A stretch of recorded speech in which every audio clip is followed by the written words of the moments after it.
ទីក្រុងធំបំផុតទាំង4នៅអាស៊ីអាគ្នេយ៍ប្រឈមមុខនឹងការលិចលង់នាពេលអនាគតរួមមានទីក្រុងចាកាតាប្រទេសឥណ្ឌូនេស៊ីទីក្រុងបាងកកប្រទេសថៃទីក្រុងម៉ានីលប្រទេសហ្វីលីពីននិងទីក្រុងហូជីមីញប្រទេសវៀតណាមទីក្រុងទាំង4នេះកំពុងត្រូវបានគំរាមកំហែងចំពោះការលិចលង់ដោយសារតែការទាញយកទឹកក្រោមដីច្រើនពេកនគររូបនីយកម្មយ៉ាងឆាប់រហ័សនិងការកើនឡើងកម្រិតទឹកសមុទ្រដែលបណ្ដាលមកពីការប្រែប្រួលអាកាសធាតុខណៈដែលទីក្រុងទាំង4នេះរួមទាំងតំបន់ជុំវិញមានប្រជាជនរស់នៅរហូតដល់ទៅជាង100លាននាក់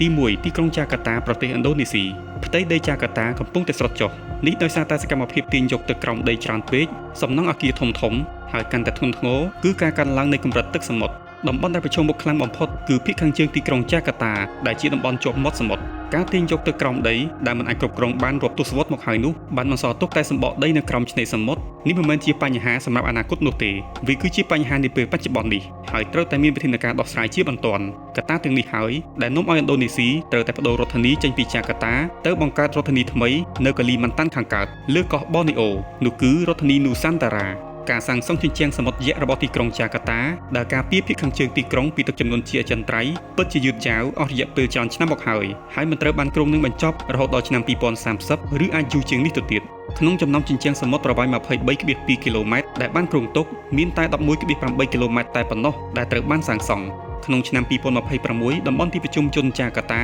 មានប្រជាជនរស់នៅជិត42លាននាក់ដែលធ្វើឲ្យវាក្លាយជាតំបន់ទីក្រុងធំជាងគេបំផុតនិងមានប្រជាជនរស់នៅច្រើនជាងគេបំផុតនៅក្នុងពិភពលោកនេះបើយោងតាមទិន្នន័យនគររូបនីយកម្មរបស់អង្គការសហប្រជាជាតិមនុស្សរាប់លាននាក់បានពឹងផ្អែកលើស្រទាប់ទឹកក្រោមដីពីព្រោះការផ្គត់ផ្គង់ទឹកស្អាតមិនទាន់បានពេញលេញសំណង់អគារធំៗខ្ពស់ៗនិងផ្ទៃដីក្រាលកៅស៊ូនិងបេតុងយ៉ាងធំធេងបានបញ្ឈប់ទឹកភ្លៀងពីការជ្រាបចូលទៅក្នុងដីខណៈដែលទីតាំងភូមិសាស្ត្រទីក្រុងចាកាតាគឺជាវាលទំនាបឆ្នេរសមុទ្រដែលមានទន្លេដល់ទៅ13ហូរចូលទៅក្នុងសមុទ្រជ្វាទាំងនេះហើយដែលជាកត្តាហានិភ័យដែលឈានទៅរកការលិចលង់អ្នកជំនាញព្រមានថាផ្នែកធំនៃភាគខាងជើងទីក្រុងចាកាតាអាចនឹងស្ថិតនៅក្រោមទឹកសមុទ្រនៅក្នុងឆ្នាំ2050ទី2ទីក្រុងបាងកកប្រទេសថៃទីក្រុងបាងកកបានកសាងឡើងលើផ្ទៃដីដែលធ្លាប់ជាដីភក់ហើយស្ថិតនៅកម្ពស់ត្រឹមតែ1ម៉ែត្រកន្លះតែប៉ុណ្ណោះពីលើនីវ៉ូទឹកសមុទ្ររបាយការណ៍របស់ធនាគារពិភពលោកបានបញ្ជាក់ថាទីក្រុងបាងកកប្រហែលជា 40% អាចនឹងជន់លិចនៅដើមឆ្នាំ2030ដោយសារតែវាប្រឈមនឹងការធ្លាក់ភ្លៀងខ្លាំងនិងអាកាសធាតុប្រែប្រួលបច្ចុប្បន្នបាងកកកំពុងតែស្រុតចុះពី1ទៅ2សង់ទីម៉ែត្រក្នុងមួយឆ្នាំហើយហានិភ័យនៃគ្រោះទឹកជំនន់ធ្ងន់ធ្ងរនឹងកើតឡើងនាពេលអនាគតដ៏ខ្លី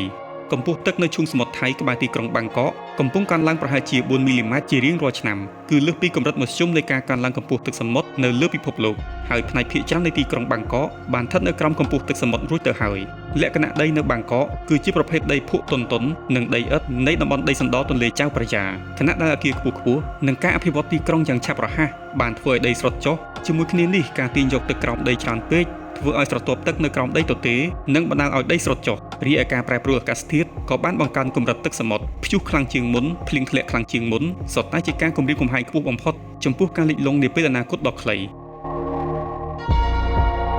ទី3ទីក្រុងម៉ានីលប្រទេសហ្វីលីពីនផ្នែកខ្លះនៃទីក្រុងម៉ានីលនិងខេត្តឆ្នេរសមុទ្រជុំវិញដូចជាខេត្តប៊ូឡាកាននិងខេត្តកាវីតកំពុងលិចយ៉ាងសកម្មដោយសារតែការស្រុតចុះនៃដីមូលហេតុចម្បងមិនខុសអីពីចាកាតានិងទីក្រុងបាងកកនោះទេទីក្រុងម៉ានីលមានការទាញយកទឹកក្រោមដីច្រើនពេកសម្រាប់ការប្រើប្រាស់ទាំងក្នុងការរស់នៅប្រចាំថ្ងៃសកម្មភាពឧស្សាហកម្មកសិកម្មដែលបណ្ដាលឲ្យស្រទាប់ដីបង្ហាប់និងស្រុតចុះ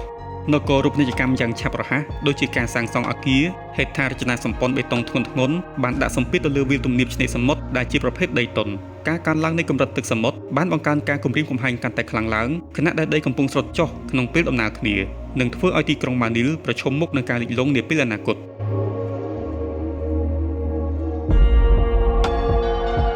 ទី4ទីក្រុងហូជីមីញប្រទេសវៀតណាមវាគឺជាទីក្រុងមួយក្នុងចំណោមទីក្រុងឆ្នេរសមុទ្រដែលលិចលង់លឿនបំផុតនៅលើពិភពលោកដោយមានការបាក់ដីកាត់ឡើងក្នុងអត្រាលឿនជាងការកើនឡើងកម្រិតទឹកសមុទ្រនៅក្នុងតំបន់មួយចំនួន